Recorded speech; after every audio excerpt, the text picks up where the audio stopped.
a tale.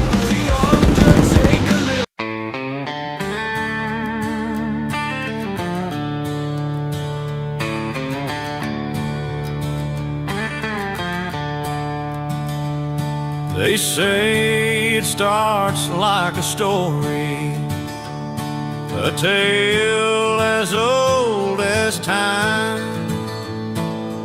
Boot prints burned in the red dirt, one man riding that line.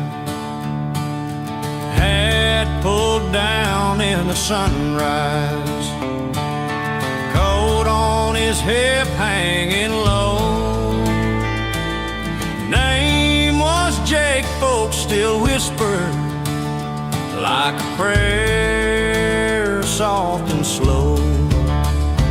Greatest gunslinger, cowboy named Jake, on his own out fighting crime.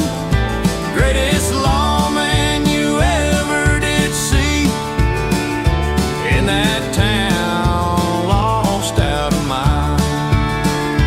He protected the town, called into somewhere, kept the shadows from creeping near.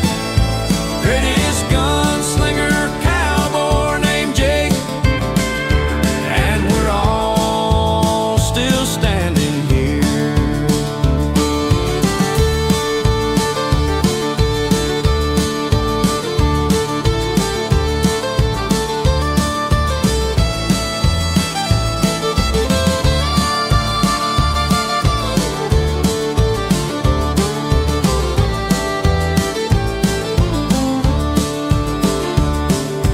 Bankman swore he was finished. Train men packed up to leave. Bad men rode in like thunder, dust and smoke, hate on their sleeve. Jake just stepped from the doorway, thumb on the buckle, eyes cold. Said, turn those horses around, boys, or you're carving your names in stone. Greatest gunslinger, cowboy named Jake, on his own out fighting crime. Greatest lawman you ever did see in that town, lost out of mind. He protected the town, called in somewhere, kept the whiskey and water clear. Greatest gunslinger, cowboy named Jake, Isaiah, come square dance with me. and we're all still standing here. Some say he rode off at sundown, Boom. chasing danger past the ridge, oh yeah. Some say he's up there with angels and still resting on his rig. Greatest gunslinger, cowboy named Jake, on his own out fighting crime. Greatest lawman you ever did see in that town, lost out of mind. He protected the town, called into somewhere, till the sky ran out of stars. Greatest gunslinger, cowboy named Jake, still rides in our old guitar.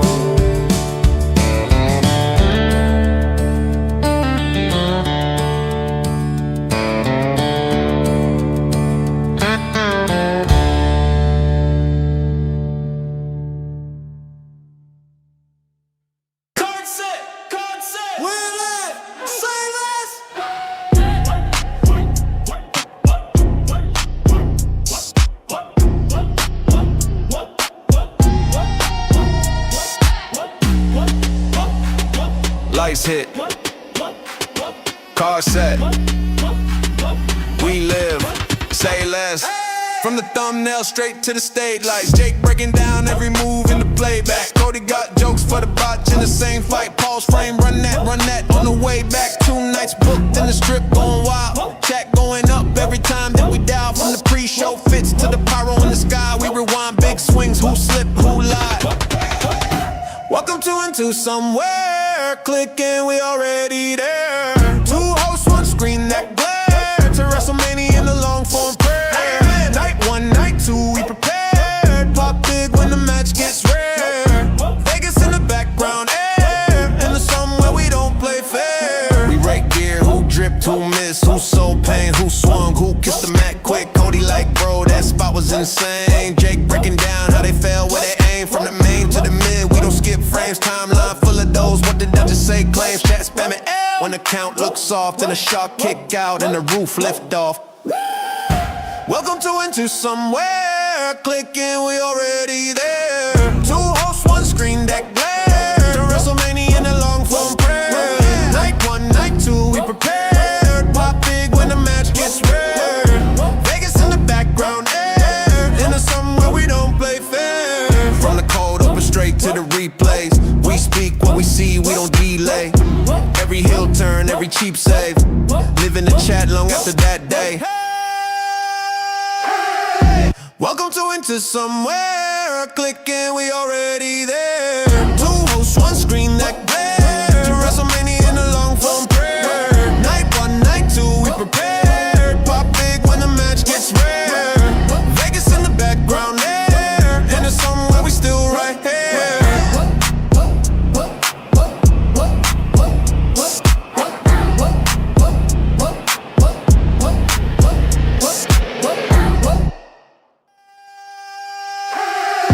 Welcome to Into Somewhere. Clicking, we already there. 2 hosts, 1 screen, that glare. To WrestleMania in a long form prayer. Night 1, night 2, we prepared. Pop big when the match gets rare. Vegas in the background air. And it's somewhere we still right here. Gotta unmute myself. It's the Raw review from Madison Square Garden on the road to WrestleMania. How the hell are we, folks? Jake, a.k.a. Countdown Ended, here to bring you the Raw review for Monday, March 30th, 2026, approaching Easter ever so quick. I am excited after this show. I'm going to be on an island, probably by my lonesome, and that's okay because I needed to be entertained. This show entertained me. Bottom line, I'm looking forward to WrestleMania. Does the Gunther thing make sense? No, of course not. Does most of this make sense? Fuck no. But we're not being negative. I need some positivity, all right? Even if it's undeserved. Because Danhausen's awesome, all right? He was cursing everybody. A lot of people wanted Cody's spot tonight, but I am lucky being this late, even making it on air. So hopefully we're sounding good, because the playback hasn't started for me yet, but it says we're live. If you're so generous, put your social security number and birthday and your favorite pet's name in the chat right now for a chance to be entered in a sign up for a credit card giveaway to buy Jake a new computer. If not, just hit the like button. That helps as well. Happy to have you all here. Imagine if it is Stephanie on the phone with Orton. They're having dirty little sex talk, right? That's what's going on. I know it. We all know it. Pyro Wrestling Live. We got a new champion, Jason from Camp Crystal Lake, Mr. Voorhees himself. He went ahead and defeated SpongeBob in a very compelling and entertaining match. And it was one hell of an affair. Children crying, women sobbing, men, well, just debating at the thought of SpongeBob losing. But still, we had a great time. Check that out and more in the videos down below. Yes, indeed, you did, Liz, and that's where those funds go. But in the meantime, no social security numbers. Damn it. Everybody wants Cody's spot, though. But regardless, Cody is on assignment. He is live at Madison Square Garden, not being chased by the police this time. Before that was the crybaby alarm, but that time he was being chased by the police, being too close to the school thing. Regardless, shout out to everybody in the chat. Glad to have you all here. I see many lovely familiar names and some new ones as well. Glad to have you all. Paul, Jeremy, Nate's in here. I see Liz. I see Gabriel and Cody Ray. Of course, Pico, Stewart. You know, it's great. You got this little top fans thing over here that we see chiming off. And YouTube likes to keep track of those things. It's pretty cool, all the little widgets and stuff that they've added. But yeah, for whatever reason, Wavelink is having a lot of issues. If you check their Reddit, I'm not alone. At least it's not just me being an idiot. And then I'm having PC problems on top of it. Right now, Pico's in the lead. We'll check back in a little bit with our YouTube leaderboard. So thank you all for chatting it up and hanging out with us tonight. I'm very high on Raw only. Yeah! I thought it was a pretty damn good show. Overall, it was enjoyable. No, you never download porn on the work computer. We know this. I had that one incident with the Royal Rumble review that haunts me to this day.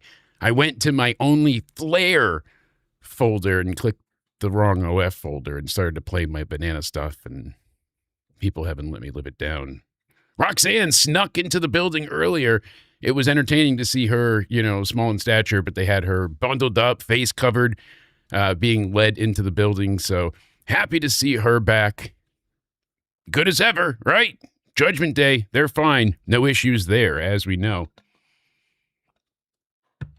And we'll be checking in with Cody. I know he's trying. That the service is never good in any arena, especially MSG in the city.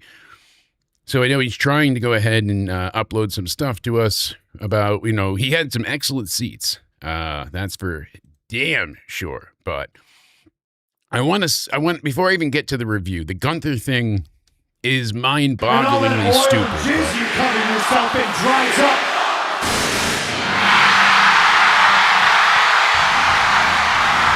It's Punk. Stephanie McMahon looked like a goddess. She has the best hands. Oh. Is there anything better than a woman with curves? Just splendid. And rip right now. The Mets suck. Jeremy Howson needs a thick baddie. Yes. It's Steph loves sex with Randy's. First Savage, now Orton. Yeah, she's well now she's trying to like work her way up to Oba, but she's, you know, work her way up to Oba. Like she's got to, you know, so Randy's on.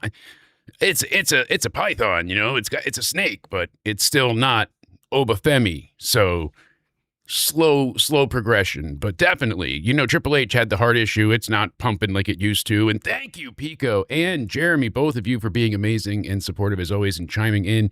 Thank you to all of you, honestly.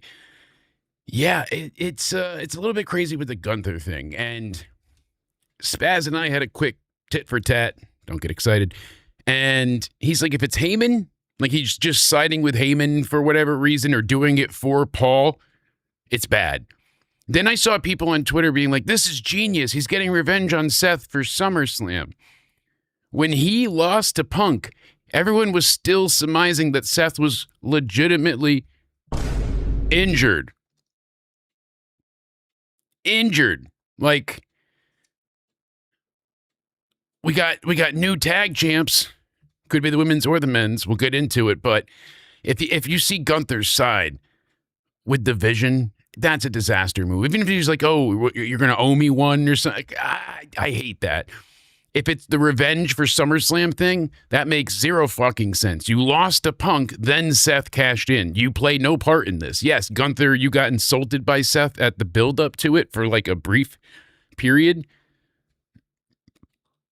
If they're going to say, fuck you, I'm Gunther, I do what I want, Spaz says, he can buy into it. But for me, it's not scratching that itch. To me, this was probably the fail of the night or the biggest issue that I have at this point, and I'm trying to not be negative. I said, even if it was Braun coming back, I wouldn't be as excited as I am for other matches. Brock and Oba are killing it. That crowd, I thought the roof was going to blow off the damn garden. The Gunther thing was just really disappointing. It came out of left field, but doesn't feel like a surprise in any way. And that's unfortunate because it just was always like, oh, it's the plan B.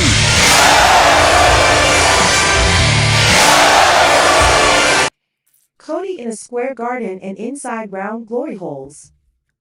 You know, you're making a great point. No one saw him on TV. And the only picture I got sent of him being there, let's go to the lab. We need to investigate. The only picture I got of Cody being there is, where'd it go? There we go. Can't change names on me. Exhibit A. All right? It's all he sent. I know he got there very early, supposedly. But how do I not know he didn't pull a Pee Wee Herman and start fucking in a movie theater? Boss, I'm taking the night off of work. I'm going to see wrestling. I'm going to provide you with all these great interviews and clips. That was it. Since 6:50. Yep. So, on Into Somewhere Weekly, I think he needs to be punished. I think Cody needs to... What is the answer going to be? Did his phone die? I think we need to have the chat decide his punishment as well, because with all the support we got, and thank you again, Mr. Pico, I think it's only fair that we come up with something as a unanimous whole. You don't get sent to Raw and don't report back. That's a firing. That's a paddling. All right, this should have been it, but nothing further. Damn it. So out of the lab. Into the review we go. Quick little news updates as we're going through it.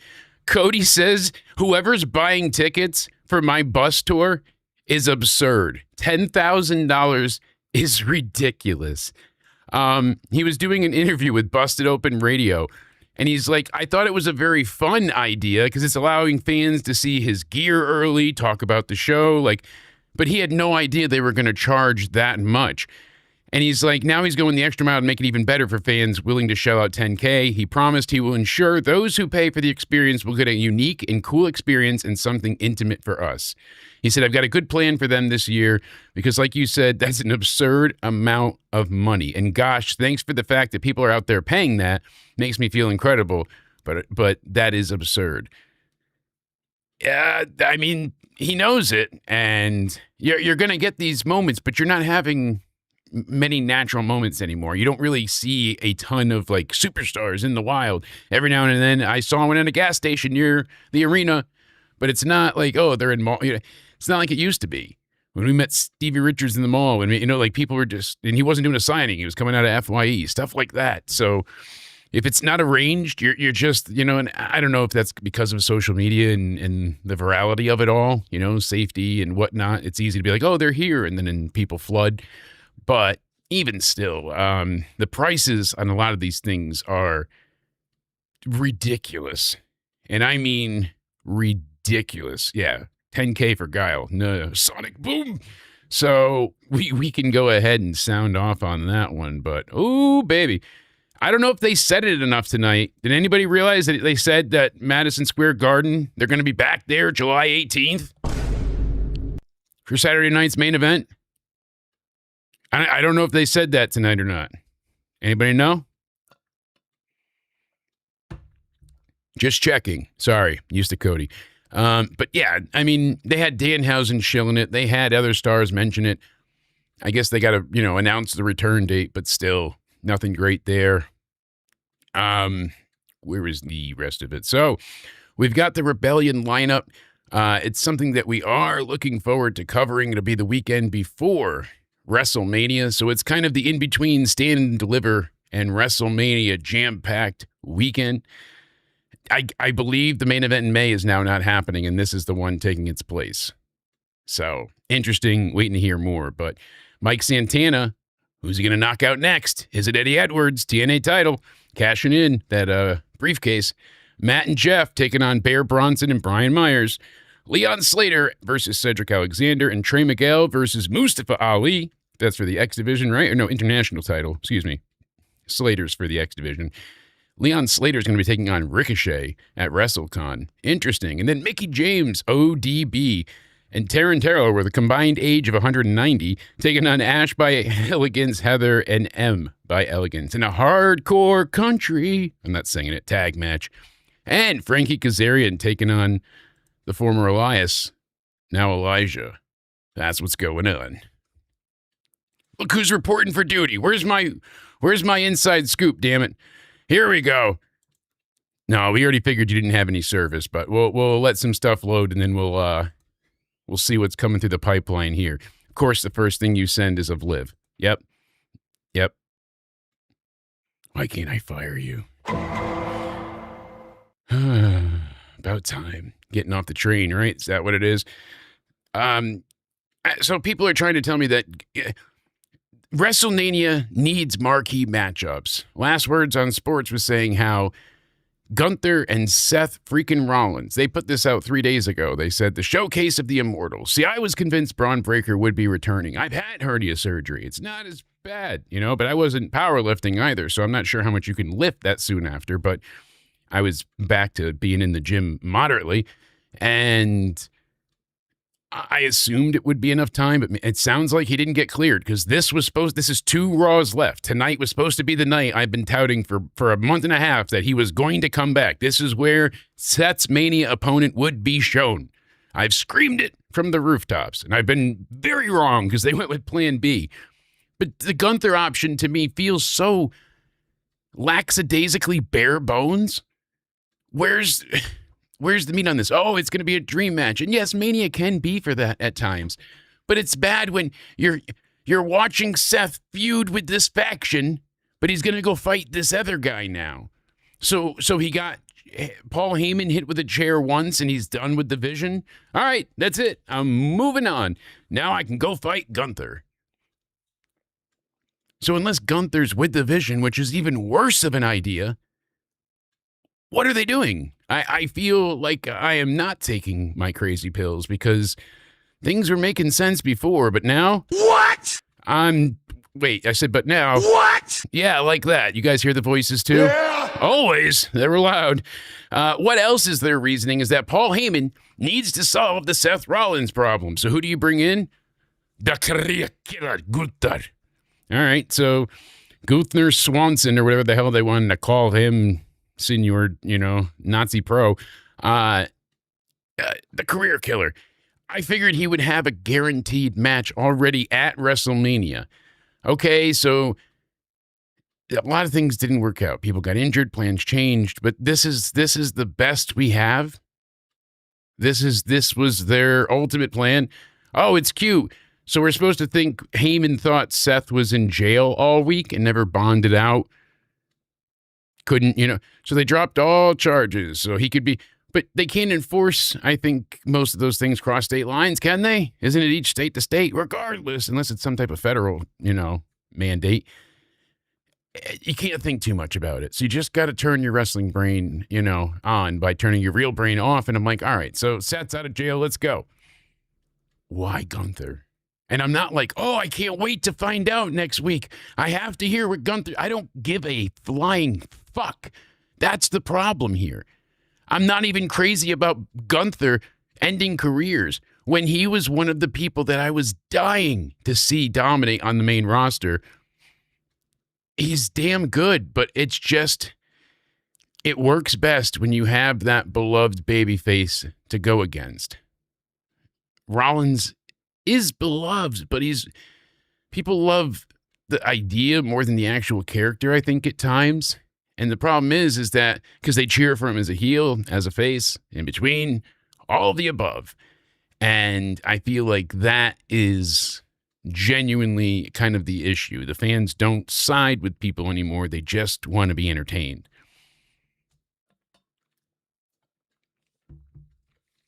Okay, so Goldberg's career comes to an end. And they did this 10 years ago. Wow, think about it. 2014, he comes back, and you make it to the next WrestleMania where he gets, pretend they delayed the one with him and Brock or something, and then they face off at 34 instead of 33, and Goldberg now is forced into retirement, and now you do that, or whatever. it's still like either which way, like that would have had more of a draw. But Goldberg has barely been around. Yeah, he's still that guy. He's got some drawing power, but it wasn't like, oh my God, he's retiring. There wasn't this big attention clamor for it. It just didn't feel like a massive hit, especially the way they did it, where it was just like, oh, we have a 2-week tournament and there it is. We just announced it. When he set this, 6 months ahead, there was no build. It was just announcement moment. He has to go out defeated, put somebody over, sure, whatever. But then they did the same thing with Cena. And the way they did it, breaking the character, ruining him. Never give up, but you surrendered. Disappointing. And then, of course, you add AJ Styles into the mix. Did Gunther earn that? Was that a deserved matchup? Did that feel warranted? So Paul Heyman bringing him in doesn't feel like a Gunther thing. Since when is Gunther ever taking orders and following people? And I figured he would die before listen to somebody else, really. We've never seen him, and all the time he's been in WWE, ever not be a leader himself. And then they say a long-term feud between Rollins and Gunther has tremendous storytelling potential. It could have, but because they rushed right to the match, I feel like that really kind of ruins the aura of the, the what if as you get to build up. That's why people are excited more about Oba and Brock or Roman and Punk, because there's still the what if on those sides. Brock could be a dick and not play ball, or he could put Obafemi over. Roman could politic his way to win, being the most paid man in the company, or Punk could seem like he really deserves it. Like, there are options still. There's not a lot of finite decisions on these Mania matches, and that's one of the things I'm really enjoying. Even with Orton now, they did the thing like they did with Cena last year. Nobody wants to boo Orton. Every attempt they've given the audience of bad guy Orton has been raucously cheered. And I mean out of the building. People are just going nuts. The people are going wild here for Randy Orton at Pyro Wrestling Live. Yeah, I got the wrestling sound effects. Shut up. I'm doing good. Yeah, so. What? That's mean. Pico's got an idea. That's dangerous. But yeah, the Gunther thing just feels very bizarre. The fans don't want to boo Orton. There are many, many hiccups on the way to WrestleMania. But I'm still Pyro. Yeah.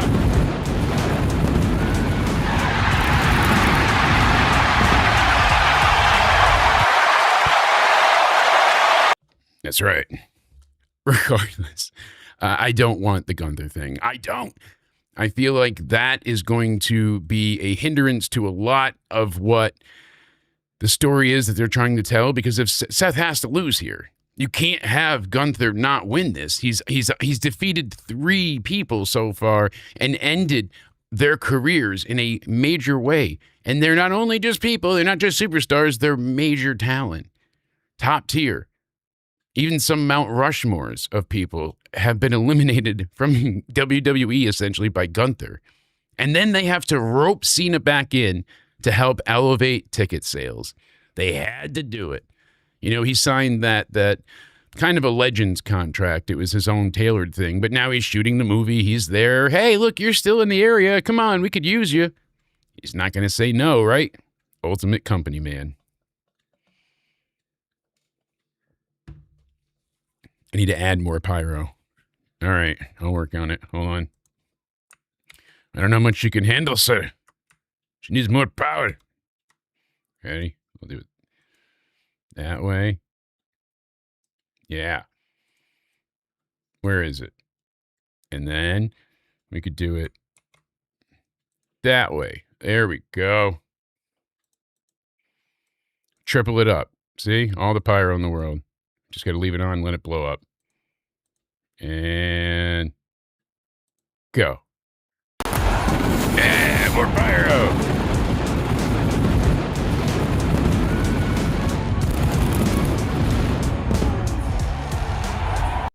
A vote for Jake is a vote for freedom. This has been sponsored by Terrorists Across America. Pyro! That's right. Hey, I'm certainly not paying Cody tonight, so I'm using that on the fireworks budget, but it's worth the glory hole tickets. I meant Raw tickets. I gotta stop saying that. Still, I'm not excited about the entire Gunther thing. It's bumming me out. There are a lot of people injured. We mentioned Steve Macklin seems to be okay. Somehow has not tested positive for a concussion. But a lot of people are injured still. Xavier Woods, Zoe Stark, Sheamus. Naomi should be back soon enough. Bronson Reed, he had surgery, the day after the injury? So that was February 23rd, I think I looked up. And then Braun Breaker had it February 3rd? Or 2nd. But I figured by now it's been 6 weeks. He probably would have made it. But still, we got Bianca Belair might lose her finger, Chelsea Green with her bad ankle, Elton Prince with a broken neck, Jordan Grace with a bad ankle as well, Kevin Owens with a bad neck, Piper Niven with a bad neck as well, and Omos. Apparently he had injured something or tore something. Santos Escobar tore his tricep. Adriana Rizzo, she had a torn ACL. That's why we haven't seen her. Chantel Monroe, Noam Dar. Sean Legacy was just recently hurt. So a lot of names out. Right down the middle, huh, Pico? Blaze of glory hole.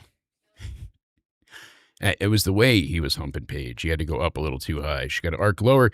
Another thing, Danhausen is a top guy, and when I say that, he's a top merchandise guy. His shirts are number one currently at WWE Shop, and he's now, they put out a little fun promo video on his Twitter, and he's signing autographs, and he's sitting next to CM Punk, and Punk gives him human monies for him not to, talk to him anymore and leave him alone. So it's always enjoyable. These two are good friends.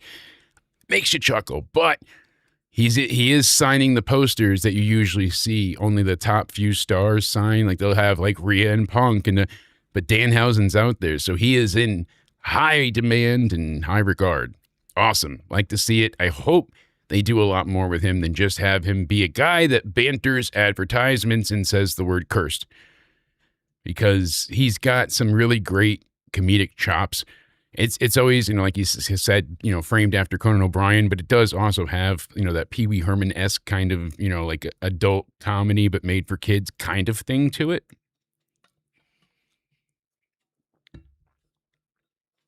The Usos did indeed have a yeet infection. Sorry, you got me with that one. NXT preview. So tomorrow night, Stand and Deliver. I should be there for the NXT review for the Go Home show. I'm having more tests, dealing with more crap, as always. If I don't make it, I'll let people know on Twitter. Follow me at Countdown Ended, and we'll combine the review with Into Somewhere Weekly this Wednesday, where we preview Stand and Deliver. Oi, oi, oi. Going to be a great time. I am so looking forward to this weekend show. We'll have the live review this Saturday night. The show starts at 7 p.m. Eastern. NXT Stand and Deliver will be on YouTube for free for everybody, which is awesome. So at least we can do kind of essentially a watch along now at some point too with it. We'll plan it out. It'll be fun. Maybe do something for members too. And as of right now, I'm just really excited for this Tuesday. We got Robert Stone doing the contract signing for the men's Fatal 4-Way. Lola Vice is taking on Kendall Gray to see who faces JC Jane. We've got Mike Santana and OTM. They're taking out, who? Dark State. Who else? Keanu Carver, Jasper Troy, with Josh Briggs as the referee. The only way he could not get fired and stay on the card. Jada Parker taking on Kalani Jordan. That's going to be crazy. And then we have Bravo and Rayo. I don't give a shito. Against the Birthright. See which team becomes number one tag team contenders. And then NXT Women's North American Champion Tatum Paxley gets face-to-face with Blake Monroe. the go-home show for Stand and Deliver Oi Oi Oi. Tomorrow should be the NXT review. Again, just go ahead and check Twitter to see if anything gets changed or delayed. Yeah, they were in Madison Square Garden tonight, live on Netflix, and about to be interrupted.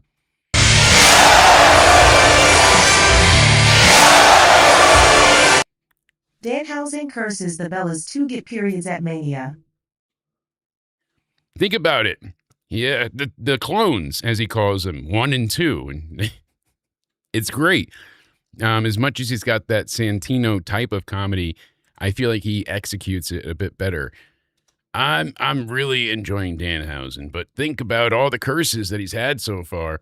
We saw that come into play later on tonight as well with IYO Speed. Or is it IYO Meat still? I don't remember. Cody Rhodes goes ahead and comes out to open the show.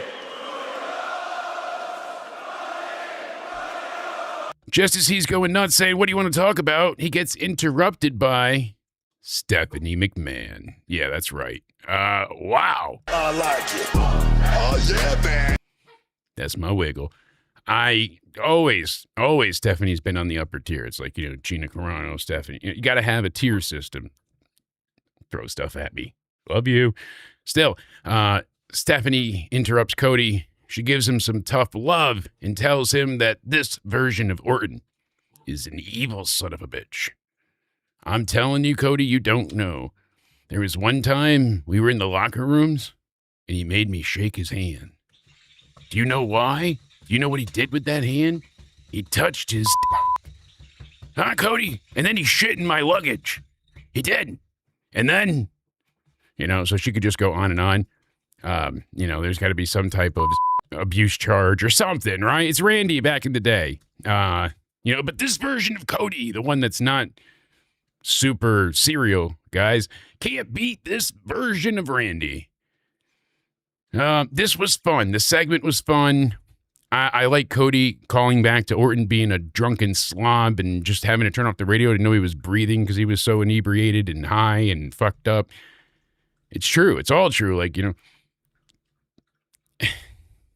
I don't know, the way they're trying to sell Orton as the bad guy. If he stayed the face and then Cody was saying these things, I think it's more interesting. Like he's afraid he's going to lose to Randy. I feel like that would have been such a better story because the fans don't want to boo Orton. They have done everything for about since Mania last year. Randy was supposed to take on Kevin Owens. They took away the match, and Randy's like, I really wish I can get that title shot, number 15. And he kept trying, and he couldn't get there. And he had all these back and forths, and he gets the moment with Joe Hendry, and he's like, it's cool, I won at Mania, but it was what, a 3-minute match? That's not what I wanted. I love Joe Hendry. It's not, of course, he loved the moment, but he wanted a match that people were going to remember. Like, people always remember, remember when you RKO'd Hendry? But it's not the same, and I get it. He wanted to kill Kevin Owens in front of everyone. This, Cody can't retain. Because of how they built Orton over the last, like I'm saying, year plus or so. Everything has been about, I'm running out of time. I'm embracing the fans. I'm loving this. And I'm learning to slow down and enjoy it because the hourglass is near empty. How many times have I had surgery and had to leave and come back? How much more can my body and my back and my mind take? The road is harsh. I'm missing so much with my family. All of it. They painted us the ultimate father, family man, Orton, who's been there helping people along the way, helping his friends. He's actually had people that have tried to work with him and protect him, and they know that. So they turn him heel, but the crowd doesn't want to boo him because they're like, yeah, we want to see Randy get one more title win before he's not here anymore. We like our toy, and we don't know how much longer until it breaks. So let's show him a good time. Why does he have to be the heel in this one? Why have Cody retain? Why? I've seen the reports. I don't know. At this point, I don't know who's walking away with the title. It sounds like a cop-out. It's not. Because I want Randy to win. And I don't want Cody to lose. Does that make sense? But in this realm here, losing to Randy won't hurt Cody. But Randy losing, especially turning heel and then doing all this so that he could win and then losing, like what's left? Really?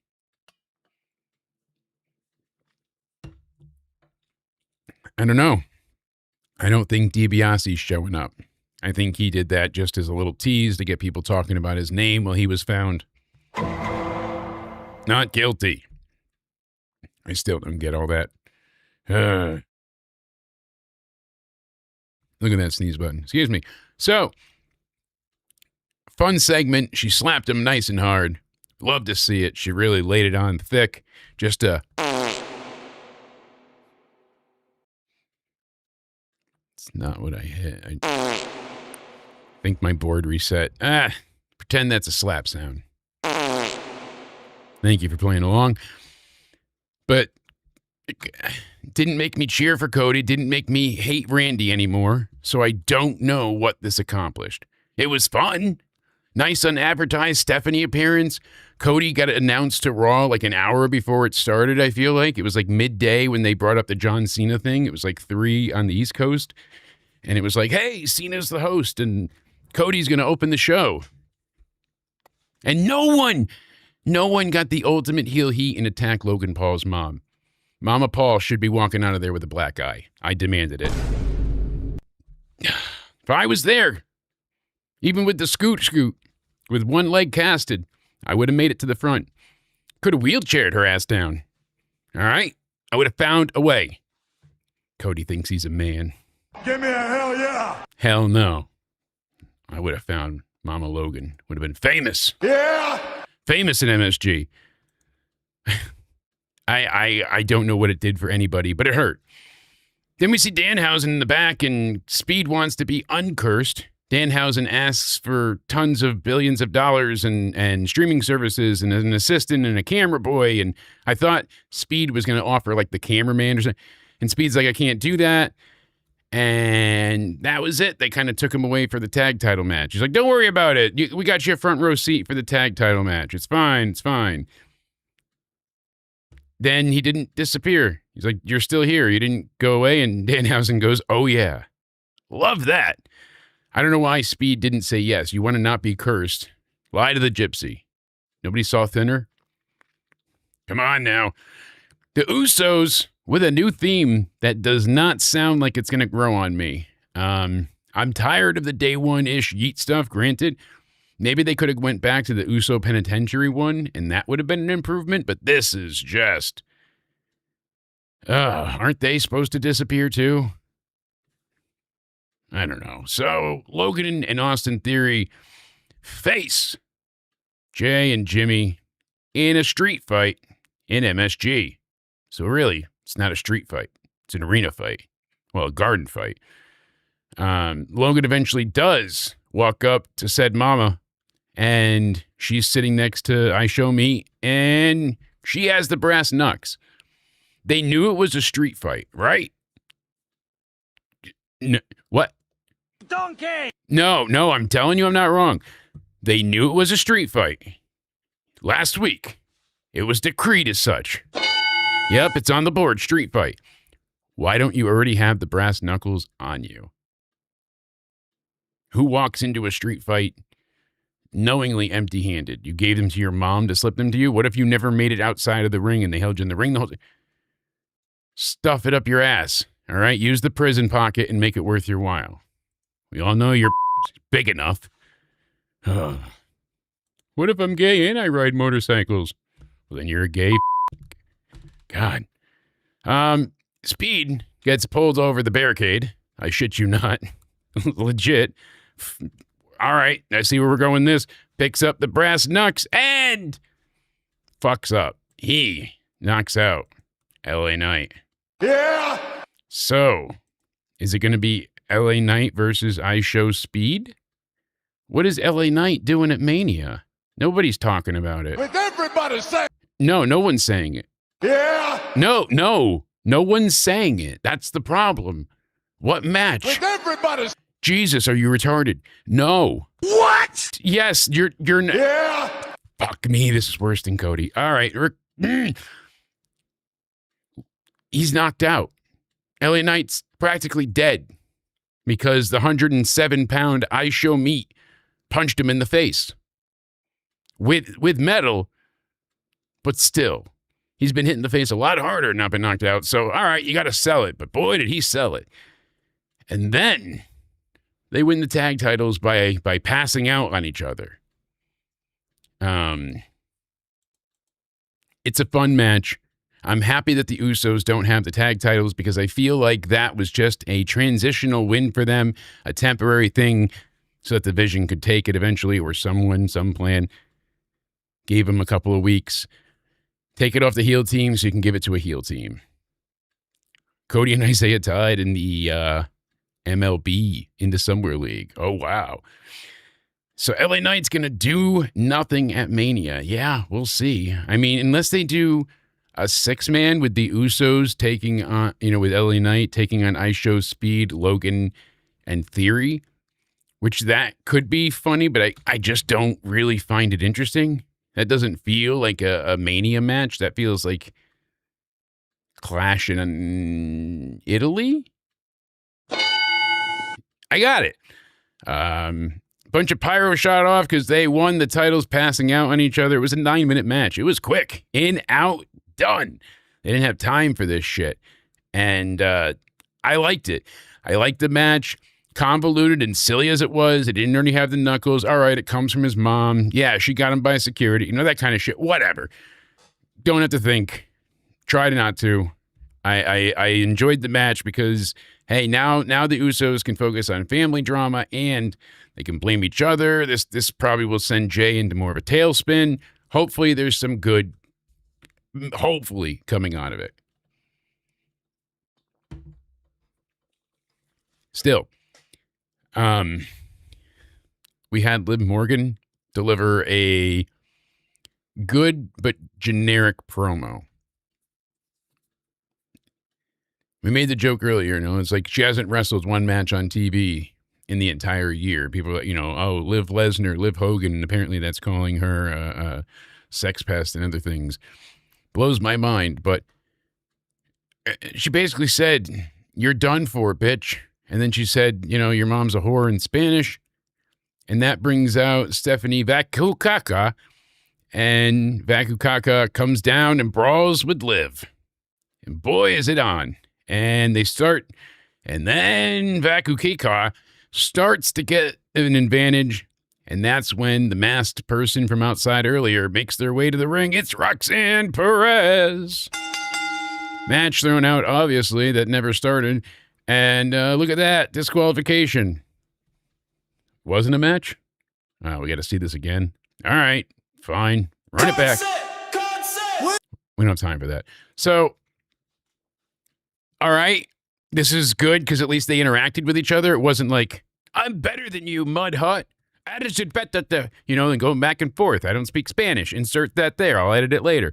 Still, that's all we've had. She speaks Spanish. I'm from Chile. I had it hard. Liv's like, "You don't know me." And this is cinema. I just want something more. It shouldn't bore me. And again, I feel like my major disconnect with this, because it wasn't bad. It's better than just the vignette promo bullshit. "You don't know me. No, you don't know me." That's about what we've gotten for weeks now. I too like chili, but not with beans. I don't like beans. Any kind. Especially lima. Or peas. I have PTSD with peas. I hate peas. That's my epiphany of the day, all right? That's not the epiphany that you like chili? Oh. That comment was brought to you by Pico's Thought Corner. Once a stream, we all got to take a chance to just allow a good thought to come in, right? All right, I was distracted by the chat. Mr. Bean's different. If you throw Mr. in front of anything, then it's official. Glad to see Roxanne back. Judgment Day is fine. Everybody saw them turn on Balor, so there's no like, "Hey, you'll turn on me next." And JD, why did he turn on Balor? Why does he feel like he needs to stay? They haven't addressed any of this. And then there's Raquel wrestling, later on, facing IYO. Like, it's fine. Nobody's there for me, though. I don't need help. I'll do it myself. And do what she did, but it is what it is. I enjoyed the segment simply because the brawl was good. The beatdown looked effective. The Oblivion onto the chair was a nice touch. Some people said the Oblivion takes too much of a setup. I said no, because it's just like doing the 619. Even the simple stunner can be, botched and flubbed, as we've seen 1,000 times. I don't think the setup for this is that hard, and it looks effective. The impact is usually sold well, and it's unique to her. Like, you see a lot of DDTs or super kicks. That's a same thing with oh my God, I almost forgot the name. That would have been terrible. The Soul Snatcher, because I think it could come out of anywhere. Yes, it could, Steph. Just like you. Wait, that's not how I meant it. I was saying, like, you could walk up. Never mind. The Soul Snatcher, because I think it could come out of anywhere. Oh, naughty. I'm still waiting to hear the epiphany, but no, Dom as a black guy, he's not around. No idea where is he? Eating chicken nuggies.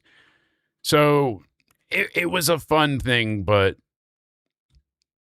pointless overall, which was most of the show. Like, this would be great to see in person. I'm sure Cody had a blast, but everything else, the women's tag titles, the match was very short because they built themselves into a disqualification. I think it was about 10 minutes altogether with the commercial breaks, because they had, Charlotte Flair, Alexa Bliss do the run-ins.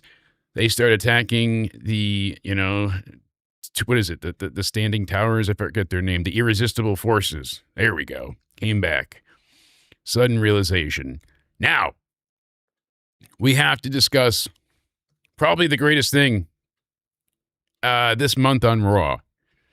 Even better than their first interaction. I have yet to fully pinpoint why this made me more excited and hard to figure out why I like this one more. But I do. And Brock Lesnar to the ring with Heyman, and he's dressed for a fight. Now, commentary, make sure we know that. He is dressed for a fight. Yeah!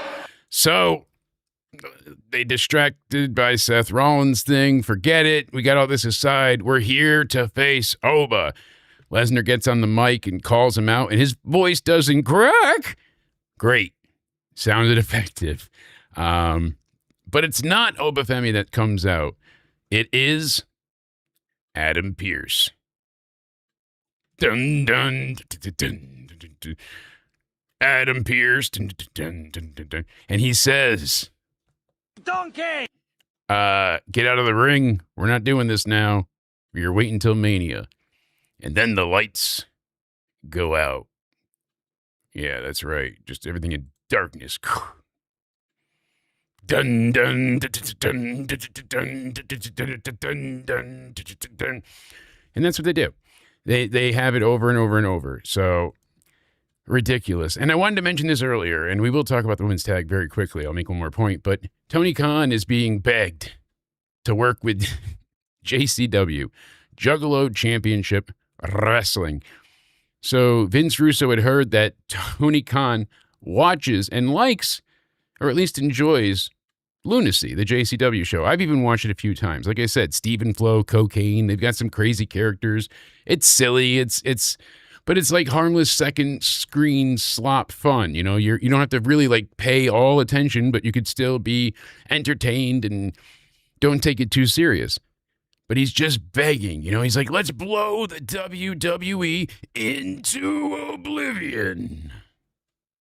Like, really, all caps. He used to do that all the time. Where he used to capitalize every single word, letter or everything all together. You've heard about me over the years, but you've never had the opportunity to get to know me. Let's give them something to talk about.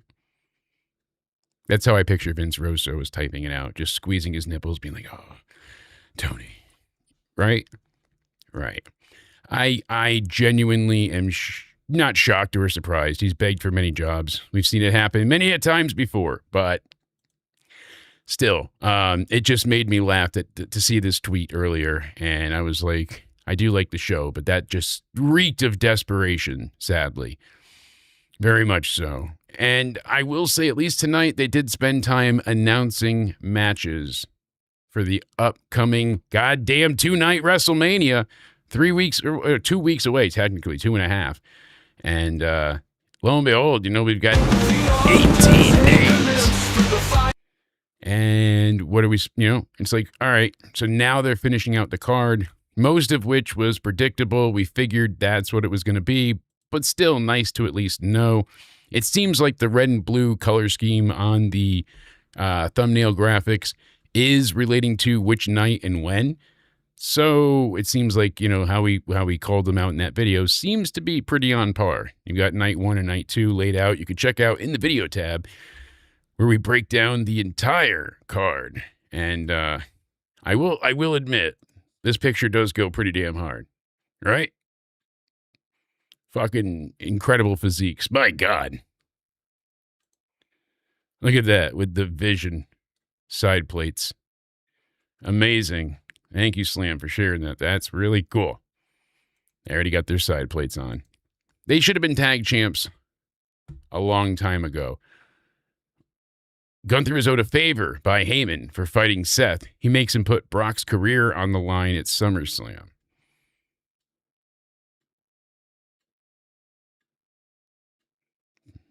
Just because he wants another career to take. That's not a terrible idea, Pico. I don't hate that. If that's what they're essentially going for, hey, you owed Punk a favor, now you owe me one. But could Heyman have enough? Maybe, I don't know. It's still it's a lot of hoops to jump through. But I do like the epiphany. It's better than anything I've come up with for sure with this, and I am a creative genius after all. I think Cody's still on the train because I only got the live picture to come through so far, but I guess he's trying. So, all right, I am shocked, with some of it. Like I've seen in the chat, I'm not overly excited about the multi-woman tag, but this is what we've been predicting and talking about for weeks now. We know that's what's coming out of this, and they really also set up IYO and Asuka, the multi-woman tag match. They confirmed quite a bit tonight, so we'll see if the Vision have a match as well. Finn Balor, the promo here was well done, but a lot of it doesn't really work because he's trying to paint himself as in the bright light the whole way around, and that's not the case. We saw you. We saw your actions. He's like, oh, I wanted to be a father to Dom, but it was all about, there was a point where it was all about elevating yourself. It never, ever seemed to be all for one with Judgment Day. Ever. At least not when Finn joined and took over. So, Heyman did do favors for Seth and Punk last year. So, but would Heyman be able to be, he's an advocate, but he's not in control of Brock. Would he be able to convince Brock or force Brock to put his career on the line? That's what I'm hung up on. Maybe they find a way to explain it, and I'm like, all right, that makes sense, but... Excuse me, lately with the state of SmackDown, it's not great. I really like the Obafemi and Lesnar stuff, though. Like I said, they're in the ring, face-to-face, ready to brawl. They get split apart, and it's by Adam Pearce. And why I love this so much, too, is that they made it feel not so much real, but a bit more legitimized, because they have security guards really pulling on each other, really trying, and obviously a lot of them get waffled later on, hilariously enough, including Pearce. He just pushes Adam Pearce on his way by, like strutting, stiff arms him. And yes, the IC ladder match with Penta. That's what I'm forgetting they made final tonight, too. That might be your world, but that is my kingdom. Great promo. The crowd loved this, though. And it wasn't just because of a Triple H sighting, which we haven't had in a long time in this iteration. I'm trying to think the last time we saw him like this, where he ran out to get involved, was what? Kevin Owens, when he gave Cody the pile driver on Saturday night's main event and left with the winged eagle belt. I don't recall Triple H getting involved since then. I could be wrong. My memory sucks, but please remind me in the chat if I am wrong. I will admit defeat and admit that you're more knowledgeable than me. Oh God, that's hard to admit. But I just don't know. I'm waiting. And Pierce was somehow fine to confront Heyman. Yes, exactly. So Pierce gets in there, but nobody, like, they might respect Pierce because they know he can suspend you in kayfabe. He can go ahead and make your life a hell of a time there. Very difficult. You're going to be in Iron Man matches and Hell in a Cell, whatever. You get the point.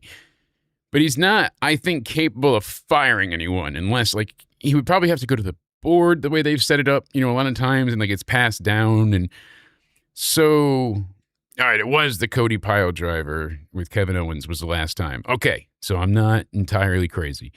I was really trying to, the smoke was thicker than the computers.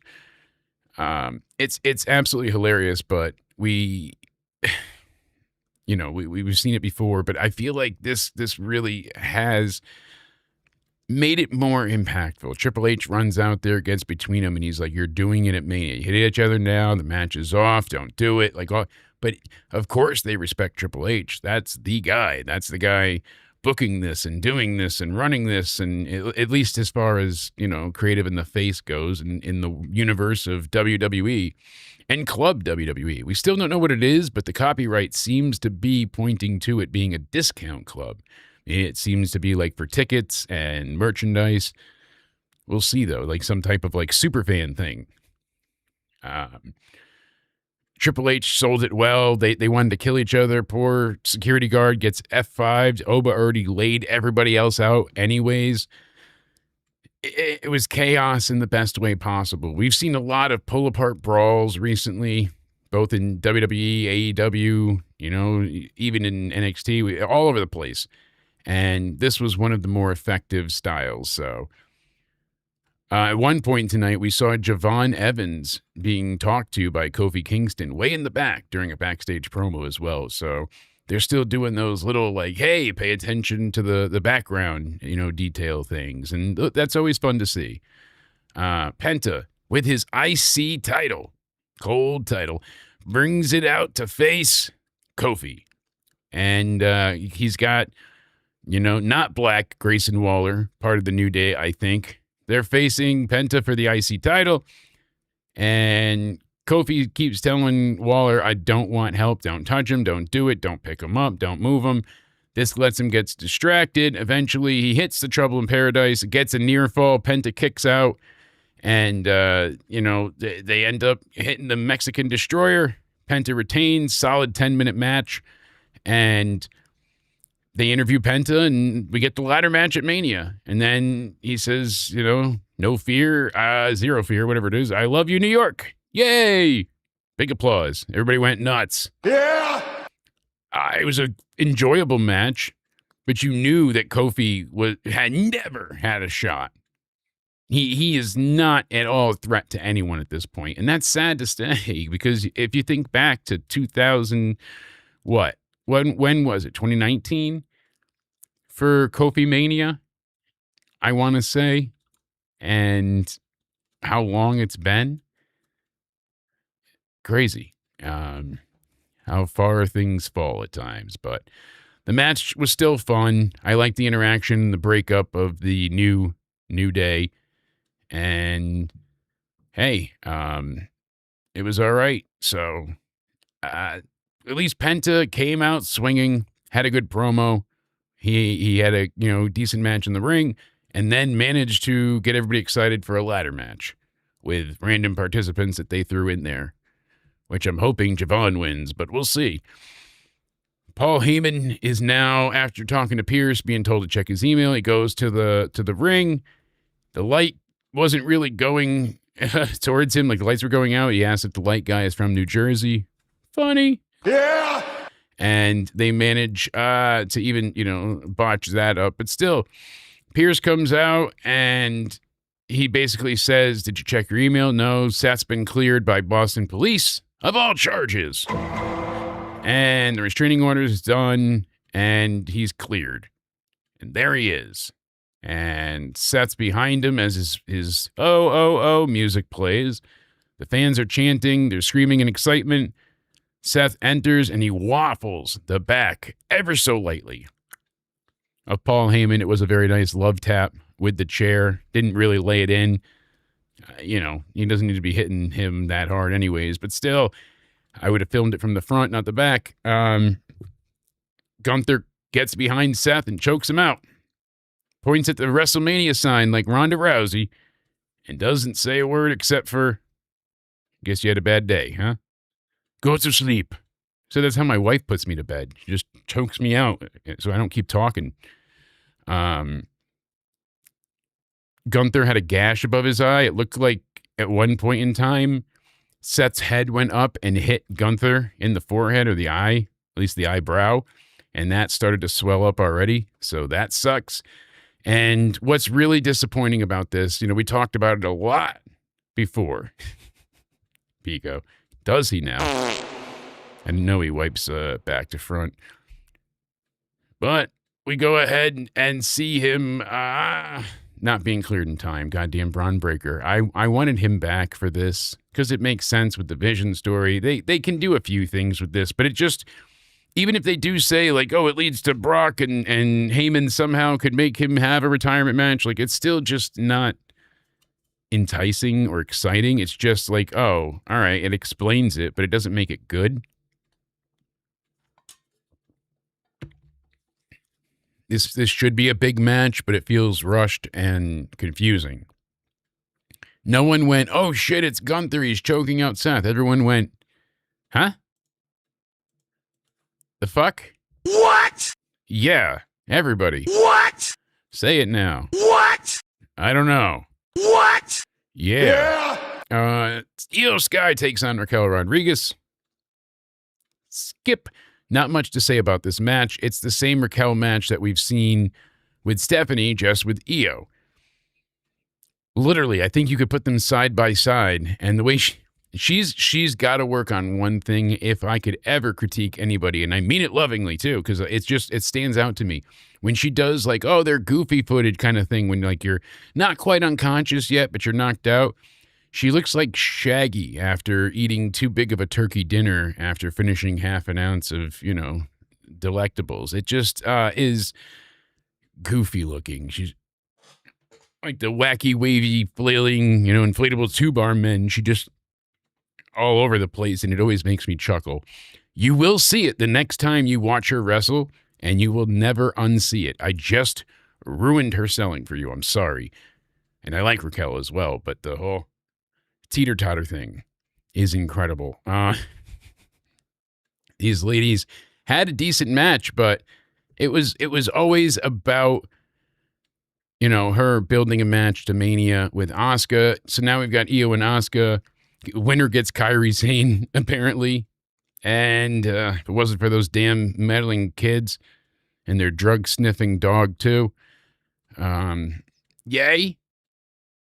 Asuka got taken out. Kairi distracted her. Tiana Bomb.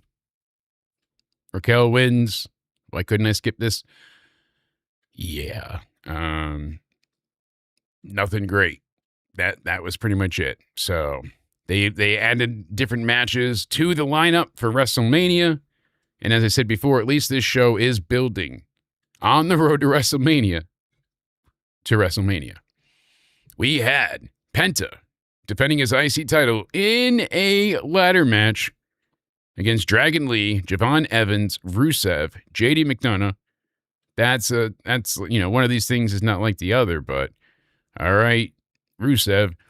And then we have Dominic Mysterio, and Finn Balor, of course, is made official. Nia Jax and Lash Legend versus Charlotte Flair and Alexa Bliss versus Lyra and Bayley versus Brie and Nikki in a four-way for the women's tag team titles. And John Cena, Nikki's ex, is indeed the host. I just hope it doesn't conflict with his Pyro Wrestling Live dates, because he is our champion as Peacemaker. And if we don't have the former John Cena, I don't think people are buying tickets to Pyro Wrestling Live. I mean, we're broadcasting out of a gymnasium at an elementary school. It looks nice, but that's just all a green screen. We can't even afford lights. It's bad. Make sure you tune in and support the show. It's good wrestling. So the fans, they did not give a single solitary fuck when they announced the match about any of this. They made it official with Gunther and Seth. Fans didn't cheer. They announced that, the same thing with the ladder match. They're like, hey, all right. But the rest of it, the women's tag, they didn't give a shit either. Sad. Those women tag titles were in such demand not even that long ago. And it was like, oh, wow, we've got 6 amazing teams. It feels like anybody can use it and keep it. But no, they couldn't use the momentum. They couldn't capitalize it. They couldn't go ahead and keep the titles. Fans in MSG were tired just waiting for Roman and Punk. Oh, I believe it as well. It definitely, they were cheering a lot tonight. We get to our main event of the evening, and Roman comes out, tells Madison Square Garden, acknowledge me. And the crowd goes berserk. And as a heel, it was great. But when they do this as a face, it's so bizarre to me. The whole acknowledge me.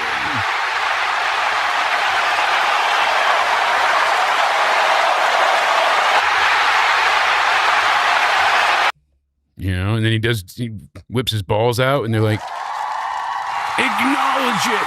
Acknowledge it. Be a good guy. Roman, I don't know the direction of the character. It's very bizarre and a little bit unsettling. Still excited for the main event because we don't know what's going on with the family dynamic with the Usos. Why did they not come and help him at the end there, as they've gotten involved several weeks now? Punk comes out, and now the crowd, they had chanted for Roman, they chanted OTC, but then they chanted hard for CM Punk. Listen to those people going insane. Love it. So good. And I've got to clip some of those holy shit chants. They tried to mute them when they chanted "you fucked up" as well, and they couldn't. So funny that we saw that as well. But Netflix, why are you censoring things? They don't even talk. They just break right into the action. They rush each other and they just start flailing, and they end up with Roman trying to toss Punk over the top rope like it's a Royal Rumble again for him. Punk reverses it and ends up sending Roman down to ringside by the announce desk. He's slamming his head on the table. Roman's getting beat. He runs it into the ring post. And then Adam Pearce and everybody shows up, and they start clearing the house, move everybody away. And Punk just cleared off the broadcast table. Now they've got them apart, and it's like a will they, won't they thing. I guess the guy that Roman speared when they got pulled apart, because he got Punk up, went to go hit the GTS, and then the producers pulled Punk down. Pulled Roman down, and they pulled him apart. And Roman breaks free and gets out of the hold that all the security and producers have him in. And then he speared producer Petey Williams, which was funny as hell. And then that's when Punk grabs him for the second GTS attempt, gets it, puts him down, tells Pierce, fuck off, get out of my way, grabs Roman, punches him in the head, puts him up to the table, and then power bombs him. I mean, the ab work from Roman to be able to sit up and the momentum and all of it looked amazing. It is not easy. Roman is a huge man. Power bombing him, even as CM Punk, is incredible. When you think about the force and all, that's a big boy. So, wow, that table collapsed. Punk takes off his top shirt or sweatshirt or whatever, and it's New York. Yeah, he's got New York merch. And he's yelling, it's clobbering time. And then he sits down and he, does his famous cross leg and gets into Roman's ear and starts yelling at him. And then he's just punching him over and over and over in the head while laughing. And they're like, you could see the crazy look in Punk's eye. You know, it's been a long time since he's seen that look in the Maniac CM Punk kind of thing. You know, they're trying to be like, maybe Roman's right. Maybe he is in his head. And Punk stood on the barricade. That was it, baby. Fade to black.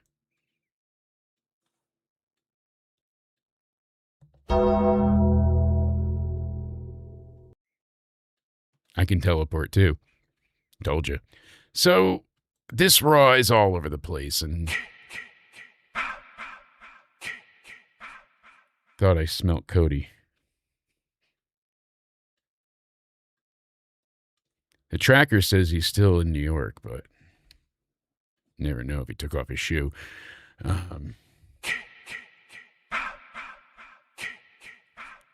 I didn't get to say it during the episode of Pyro Wrestling Live, but I wish I could show you all in a different way. But we had a bit of an incident, and we haven't really recovered from it since. So Spaz wanted to work for Pyro Wrestling Live. It was nice. You know, he wanted to help out. I thought he was very sincere and kind to give us his time. I appreciated him greatly. And he's backstage interviewing some talent. And he got face-to-face with Ghostface. And got stabbed a few hundred times. So we were starting a Fund Him Please link, you know, and see how that works. But the hospital bills just mounted up. He got slashed up pretty bad. Poor Spazzy. If I say I'm sorry, then I can be held liable. So I can only say, don't interview serial killers, dumbass. Check out Pyro Wrestling Live. More this week. Later to come. Be sure you're subscribed for all that jazz. I don't need to be negative about this Raw. I feel like I was, honest, but I still enjoyed it. I did. And the main event stuff, it was a lot of fun. Punk had to get the better of Roman. They're going, back and forth. You might even say tit for tat. I only said tat. Don't get excited. And the look in Punk's eye, all of it is exciting. It feels like a WrestleMania match. Same thing with Oba and Brock. That feels very big. Cody and Randy feels that way to me too. Both of the women's titles, Rhea and Jade, should feel epic, but they added the underlings in B-Fab and Michin, and it made Jade feel less powerful. Like, why you just said you could dominate her. Why do you need backup? What's the point of having lackeys? You know, when if Cornette was 6'2", 260, he probably wouldn't have managed the Midnight Express. It was like, what kind of thing? I get it, but I like the main event. I enjoyed that. The Rollins stuff is questionable at best. Doesn't sit right with me, but they still have 2 weeks to somehow make it work. So I'm not going to entirely hold off judgment. It's definitely weighted in this episode, but the matches that they did give us, overall, we got 4 tonight, and that seems to be typical of Raw lately. Each one of them ran almost exactly 10 minutes to a T, and I mean like near 10 minutes almost to the second for most of them. So they have this certain formula now where, it's talk, commercials, people come out, commercials, then the match, commercials, finish, rinse and repeat. And you get 4 matches out of them. So it looks like Mania right now. We've got quite a few. At least that's exciting. And there is quite a bit still to look forward to. I don't consider the Gunther thing a big negative by any means. I'm just not extremely excited about it. I wish I was more on board. It's not even just being like, oh, I'm disappointed because Braun Breaker wasn't there. And I had told Cody before, he's commented on Liv's entrance, and he put, oh, the aura on Twitter, and I told him, get off Twitter and watch the show. He said, tweeted this during commercial, point still stands. They do stuff during commercial. Liv's in the ring. All right? I am not going to go as low as people probably think. The 4 matches, none of them were like any type of like super thing by any means. None of them were massive developments or everything kind of, Penta didn't need to win here to move on. Like there were the women's tag titles, even if somebody won here, everybody else was still owed a match because everybody's been screwed out of everything. You look at the tag team championships. I mean, they were supposed to give those to the Vision last week. And then all the reports came out, oh, they just waited because they want them at open season day for MLB. All right. And then they can drop them. It's like, oh, well, that sucks. That was a waste of giving the Usos the titles, huh? Everybody knew Logan's mom is there. He's winning. That's what's going on. It was all the side stuff that was fun. The Brock, even the Seth stuff. I mean, it was still interesting. Up until the Gunther reveal, it was all going according to plan in my mind. And I'm happy that Liv and Stephanie did something in the ring. Stewart can't rate what he didn't see, but go off of the feeling I've given you. What do you think you would give it? I'll even take that, and I won't hold it against you. Unless you want me to. Just saying. I'm going to give it probably a 6 out of 10, honestly. They did well, making me more excited. For WrestleMania 42 Part 2 in Vegas in the desert heat, Liz gives it a 7, 2 out of 10 from Paul, 3 out of 10 from Nate. And you said you'll rate into somewhere at 10, though. Stuart, you were too kind. Thank you guys for hanging out tonight. Tomorrow, we should be good and golden for the NXT review. If not, check Twitter at Countdown Ended. We'll have a ton more content and things coming your way throughout the week. Pico gives it a negative 3.978. Therefore, if we round together, it gets a 4. That's my decision. Thank you guys for hanging out with me tonight. Hopefully you've enjoyed yourself with my silly, exhausted banter. Tomorrow night, NXT, go-home show for Stand and Deliver. I would have, Liz. A lot of people wanted to join in. I legitimately am having audio issues, so even if Cody was here, you wouldn't have heard him right now. Everything updated beforehand, and it's just been infuriating. Regardless, go ahead and follow me on Twitter at CountdownEnded.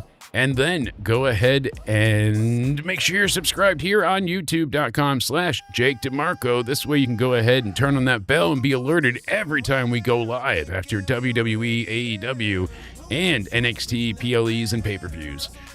Thank you all for hanging out with me. I appreciate it greatly. And we'll see you tomorrow for the go-home show. Stand and Deliver. Oi, oi, oi. Check out Spaz and I over on the Spaz Phoenix YouTube channel for the State of Wrestling, where we preview tomorrow night's NXT Roadblock. Go ahead over there right now if you haven't heard it. Tell them that Into Somewhere sent you, and make sure you all know to stay sexy. Have a great night, everybody. Somewhere, clicking, we already there. 2 hosts, 1 screen, that